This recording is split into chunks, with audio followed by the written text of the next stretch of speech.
Bonjour. En ces premiers jours de l'année, je vous adresse tout d'abord, au nom de la Compagnie des Filles de la Charité, mes vœux fraternels et priants. Qu'ensemble, nous sachions nous mettre au service de la paix et de nos frères et sœurs qui souffrent d'une manière ou d'une autre. Dans 5 mois, nous allons célébrer le 400e anniversaire de ce que nous appelons dans la Compagnie la lumière de la Pentecôte. En effet, le 4 juin 1623, jour de la Pentecôte, dans l'église Saint-Nicolas-des-Champs à Paris, Louise de Marillac priait. Inquiète de son avenir, alors qu'elle était jeune, mariée et avait un fils, elle ressentait pourtant au fond d'elle-même que le Seigneur avait un projet sur elle. Quel était cet appel ?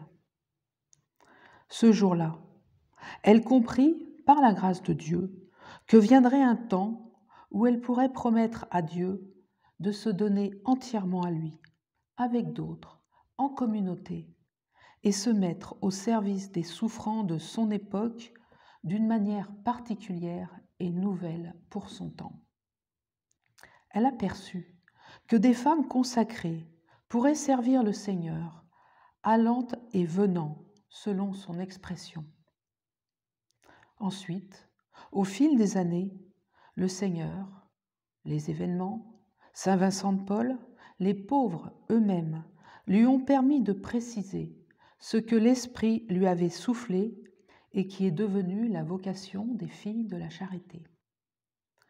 Nous pouvons dire que cette lumière a été transmise jusqu'à maintenant pour prendre la couleur de notre époque dans les 97 pays où sont présentes les filles de la charité.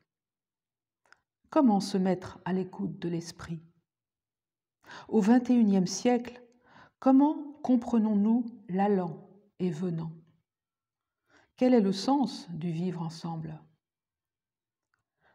Chaque mois, jusqu'en juin, vous trouverez sur le site une vidéo sur Sainte Louise qui donnera des éléments essentiels pour comprendre sa pensée.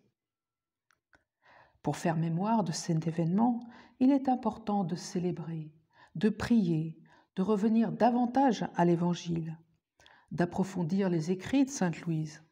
Mais peut-être que l'audace de la charité est la meilleure façon d'être fidèle aux intuitions qu'elle a reçues du Seigneur en ce jour de la Pentecôte.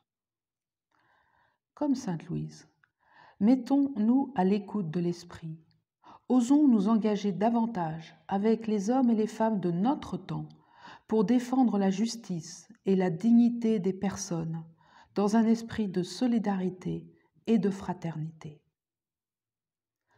Rendons grâce pour la vie de Sainte Louise, pour ce qu'elle nous a transmis et qui nous pousse à rejoindre nos frères et sœurs qui souffrent, avec un esprit d'humilité, de simplicité et de charité. Bonne et sainte année 2023.